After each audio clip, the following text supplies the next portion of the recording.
Health officials say 1 in 4 adults will have a stroke in their lifetime. That's why local leaders are using Stroke Awareness Month to raise awareness about how to spot and respond to strokes. Fernando Garcia Francischini joins us from the newsroom with what health experts want you to keep an eye on. Good morning. Hey ladies, good morning. So a stroke kills brain cells, so time is of the essence when dealing with a stroke. And since May is Stroke Awareness Month, health officials in East Tennessee want you to know what signs can point to a stroke. So facial drooping, arm weakness, and slurred speech are all signs of a possible stroke. The stroke medical director at Fort Sanders Regional Medical Center says sudden vision and balance problems could also point to a stroke. If you happen to be with somebody who you think is having a stroke, he says the first thing you should do is call 911.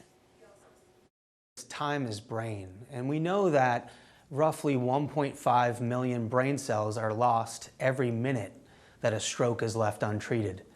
And if you arrive at the hospital in a timely manner, there are treatments that we can give. While the paramedics arrive, he says you can check for signs of a stroke by having somebody smile and hold their arms up, for example. Now, he says prevention plays a big role in this, and that's because you can actually reduce the risk of having a stroke or prevent it altogether. And we'll share some things to keep in mind coming up in our next half hour. But for now, I'll go ahead and send things back to you.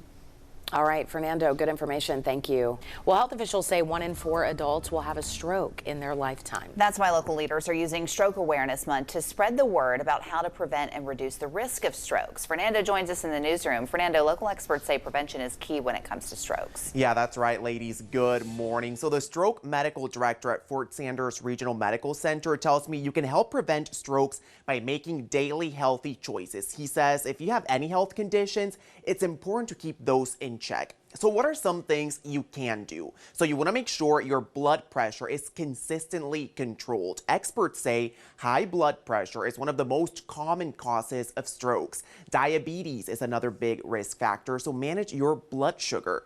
And sleep apnea is one that we don't really hear a lot about. If you snore, you need to have sleep apnea testing to confirm that you don't have obstructive sleep apnea. Experts say not taking these things seriously can be fatal. The worst case scenario, stroke can cause death.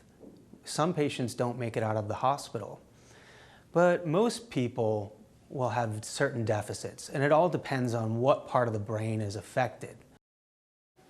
He says there can be permanent disabilities that come with a stroke. However, he says a lot of people can recover from a stroke through rehab.